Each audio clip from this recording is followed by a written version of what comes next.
have Trump's tariffs that are going to be in the spotlight, and this is going to be a key balancing act. That is also something that Professor was alluding to, talking about how this is coming at a very important time. There's a bit of a balancing act that you have. There's consensus building on terrorism on one side. On the other side, you have US tariffs. And that is also going to be something that India has got to be looking at. In fact, India is aiming for a new trade balance with its neighbor China at the SCO Summit. Like we've just talked about it, Prime Minister Modi is also set to meet President Xi Jinping as well. This is a meeting that holds symbolic significance amid the ongoing tariff disputes driven by Trump's trade policies. In fact, Sanjana is joining in with that in-depth report there. Let's look at the numbers because they actually tell a story. Trade has never been bigger. Nearly $128 billion in FY 24-25, making China India's second largest partner. But the imbalance is also glaring. For every dollar India exports, it imports almost 8 back. Electronics, machinery and chemicals dominate what comes in. But here's what goes out. Raw commodities like iron ore and cotton, and the result, a $99 billion gap. Then let's take a look at why things soured before. It wasn't always this high. In 2020 and 2021, trade dropped sharply.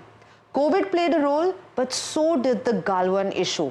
Apps were banned, investments screened, imports curbed, and India's exports to China barely moved in the years after. All of that slowed down by non-tariff barriers and regulatory walls. At the same time, we saw China deliberately squeeze supplies of rare earths and fertilizers. Add US tariffs to the mix, and New Delhi was forced to rethink how much it should actually depend on Beijing. Now let's have a look at what the SCO could actually mean, this summit. That rethink is now meeting this new opportunity, which is in the form of the summit.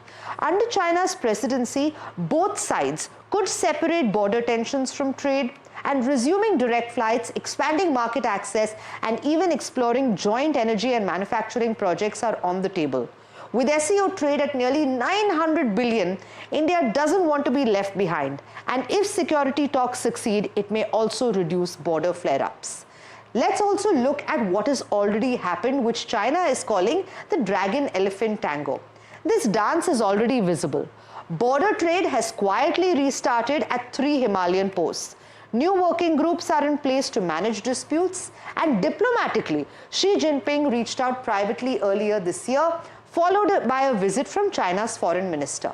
So economically, export curbs are being lifted, flights and visas set to return, and culturally, we're also seeing 2025 as the year where the Kailash pilgrimages expand as both nations mark 75 years of ties.